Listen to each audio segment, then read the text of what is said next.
ഈ ശർക്കര നമ്മൾ ഏകദേശം തൂക്കം നോക്കി എടുക്കുകയാണ്.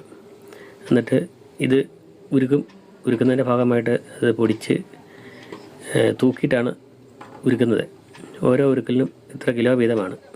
അപ്പോൾ അത് പൊട്ടിച്ചിടുകയാണെങ്കിൽ ഉരുകാൻ എളുപ്പമുള്ളതുകൊണ്ട് അത് പൊട്ടിയിടുകയാണ് ചെയ്യുന്നത്. എന്നിട്ട് തൂക്കിയിട്ടാണത് ഉരുക്കുന്നത്. ഈ ഉരുക്കിയ ശർക്കര നമ്മൾ തേങ്ങയുമായിട്ട് മിക്സ് ചെയ്യുകയാണ്. ചിരവി ഈ തേങ്ങയുമായിട്ട് മിക്സ് ചെയ്യുകയാണ് ചെയ്യുന്നത്.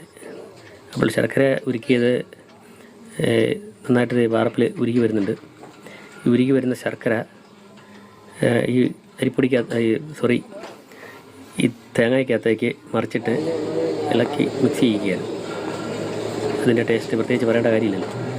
അത് തേങ്ങ അങ്ങോട്ട് ശർക്കരയുടെ ചൂടിലങ്ങ് വെന്ത് ഇതിനൊരു പ്രത്യേക രുചിയാണ്. അതാണ് ഇതിനകത്ത് ഏറ്റവും പ്രധാനപ്പെട്ട ഒരു ചേരുവ എന്ന് പറയുന്നത്.